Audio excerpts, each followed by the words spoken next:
संबोधन सीधा जयशु।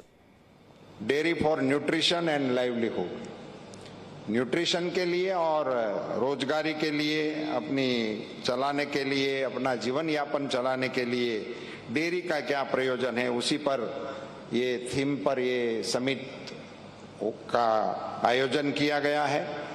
मैं आपकी जानकारी के लिए बताना चाहूँगा सर, इसमें 24 जैसे सेशन होंगे जिसमें अलग अलग एक्सपर्टीज के द्वारा मार्गदर्शन दिया जाएगा, पैनल डिस्कशन होगा। 156 लोग इसमें अपनी बात रखेंगे, 156 लोग अपनी बात रखेंगे। इसमें से 89 लोग एब्रोड से आने वाले हैं, वो अपना विषय यहाँ रखेंगे। इसके जरिए मैं ये जताना चाहता हूं कि हमारे देश के जो डेलीगेट्स हैं, हमारे जो फार्मर्स हैं, उनको इन सारे एक्सपर्टीज के साथ अपनी बात को साझा करने का, समझने का, इंटरनेशनल गुड प्रैक्टिसेस को देखने का, समझने का बहुत सुंदर अवसर इस समिट के द्वारा हम मिल रहे हैं। हमारे देश में 8 करोड़ परिवार इस बिजनेस के साथ जुड़े हुए हैं, जो दूध उत्पादन के साथ जुड़े हुए हैं। हमारे देश में जो दूध उत्पादन होता है उसका मूल्य है 9.5 लाख करोड़। इतने मूल्य का दूध उत्पादन हम कर रहे हैं।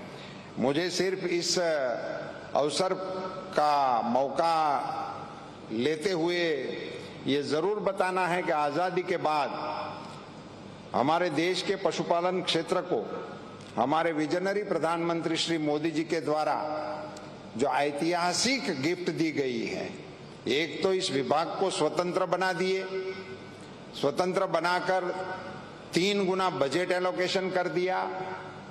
ये विभाग के तौर पे हुआ, मगर देश के पशुपालन क्षेत्र में पूरे देश के पशुपालकों के लिए मोबाइल वेटरनरी यूनिट 4000 मंजूर करके भारत सरकार की ओर से देश के पशुओं की हेल्थ के लिए सबसे बड़ा इंटरवेंशन हमारे प्रधानमंत्री जी की ओर से हुआ। करीबन 700 करोड़ रुपए की लागत से 4332 मोबाइल वेटरनरी यूनिट आपके निर्देशन में मंजूर किए गए हैं। आपने एक हेल्थ के रिलेटेड एक बहुत बड़ा इंटरवेंशन लिया। उत्तर प्रदेश के सम्माननीय मुख्यमंत्री श्री विराजमान हैं। आपने 11 सितंबर 19 को मथुरा से पूरे देश के पशुओं को वैक्सीनेशन कराने का भारत सरकार के खर्चे से ऐलान किया था। एक बहुत बड़ा इंटरवेंशन आपकी ओर से हो गया और 13,000 करोड़ रुपए की मातबर राशि का भी एलोकेशन आपने इसके लिए किया है। आपने जापान तो आ साथे समाचारों में हाल रुकाई एक ब्रेक माटे।